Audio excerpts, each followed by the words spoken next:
الحمد لولیہ والصلاة علی نبیہ اما بعد۔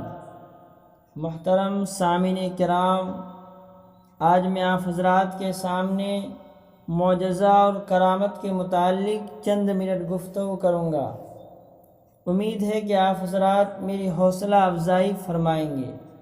دوستو، معجزہ کسے کہتے ہیں؟ اللہ تعالیٰ اپنے پیغمبروں سے کبھی ایسی خلاف عادت باتیں ظاہر کرا دیتا ہے جن کے کرنے سے دنیا کے اور لوگ عاجز ہوتے ہیں، تاکہ لوگ ایسی باتوں کو دیکھ کر سمجھ لیں کہ یہ خدا کے بھیجے ہوئے ہیں۔ ایسی باتوں کو معجزہ کہتے ہیں۔ پیغمبروں نے خدا کے حکم سے بے شمار معجزے دکھائے ہیں۔ چند مشہور معجزے یہ ہیں: حضرت موسیٰ علیہ السلام کا عصا یعنی ہاتھ میں رکھنے کی لکڑی سانپ کی شکل بن گیا اور جادوگروں کے جادو کے سانپوں کو نگل گیا۔ حضرت موسیٰ علیہ السلام کے ہاتھ میں خدا تعالیٰ ایسی چمک پیدا کر دیتا تھا کہ اس کی روشنی سورج کی روشنی پر غالب ہو جاتی تھی۔ حضرت موسیٰ علیہ السلام کے لیے دریائے نیل کے درمیان سوکھے راستے بن گئے اور حضرت موسیٰ علیہ السلام اپنے ساتھیوں کے ساتھ ان راستوں سے دریا پار کر گئے۔ جب فرعون کا لشکر ان راستوں میں گزر جانے کے ارادے سے بیچ دریا میں پہنچا تو پانی مل گیا اور فرعون اپنی لشکر کے ساتھ ڈوب گیا۔ حضرت عیسیٰ علیہ السلام خدا تعالیٰ کے حکم سے مردوں کو زندہ کر دیتے تھے، اور جو اپنی ماں کی پیٹ سے اندھا پیدا ہوتا تھا اس کو بینائی، اس کو روشنی دیتے تھے، کوڑیوں کو اچھا کر دیتے تھے، مٹی کی چڑیا بنا کر انہیں زندہ کر کے اڑا دیتے تھے۔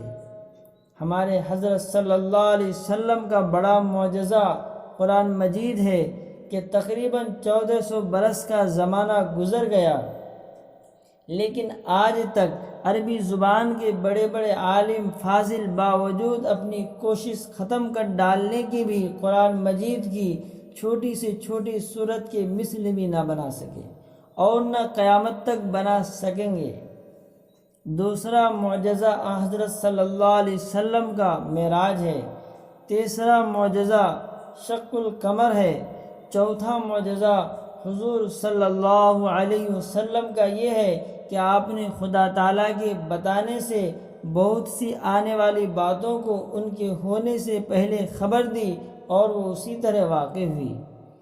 پانچواں معجزہ حضور صلی اللہ علیہ وسلم کا یہ ہے کہ حضور صلی اللہ علیہ وسلم کی دعا کی برکت سے ایک دو آدمیوں کا کھانا سینکڑوں آدمیوں نے پیٹ بھر کر کھا لیا۔ دوستو، معراج کسے کہتے ہیں؟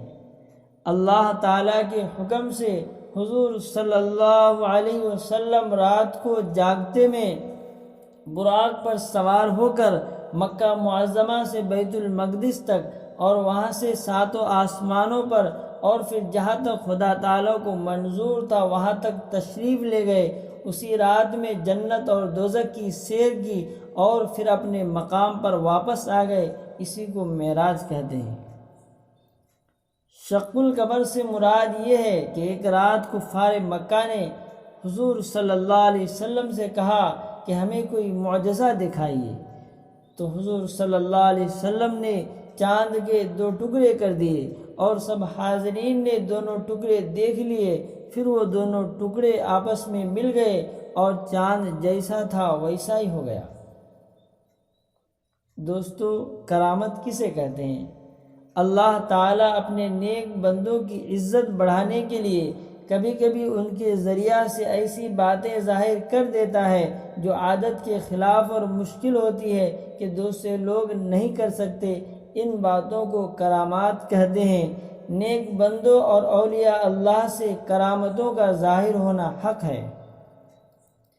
معجزے اور کرامت میں فرق یہ ہے کہ جس شخص نے پیغمبری کا دعویٰ کیا ہو اور اس سے کوئی خلاف عادت اور مشکل بات ظاہر ہو اسے معجزہ کہتے ہیں، اور جس نے پیغمبری کا دعویٰ نہ کیا ہو لیکن متقی پرہیزگار ہو اور اس کے تمام کام شریعت کے مطابق ہو، اگر اس سے کوئی ایسی بات ظاہر ہو تو اسے کرامت کہتے ہیں، اور اگر خلاف شرع اور بے دین لوگوں سے کوئی خلاف عادت بات ظاہر ہو تو اسے استدراج کہتے ہیں۔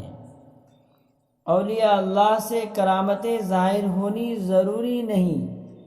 ممکن ہے کہ کوئی شخص خدا کا دوست اور ولی ہو اور عمر بھر اس سے کوئی کرامت ظاہر نہ ہو۔ دوستو، ساتھ ہی ساتھ یہ بھی بتاتا چلوں کہ ایسے لوگوں سے جو شریعت کے خلاف کام کرے، اگر کوئی ایسی بات ظاہر ہو جو اور لوگ نہیں کر سکتے تو سمجھو کہ یہ جادو یا استدراج ہے، کرامت ہرگز نہیں ہو سکتی۔ ایسے لوگوں کو ولی سمجھنا اور ان کی خلاف عادت باتوں کو کرامت سمجھنا شیطانی دھوکہ ہے۔ اللہ تبارک و تعالی ہم سب کو شیطانی دھوکہ سے حفاظت فرمائے، آمین۔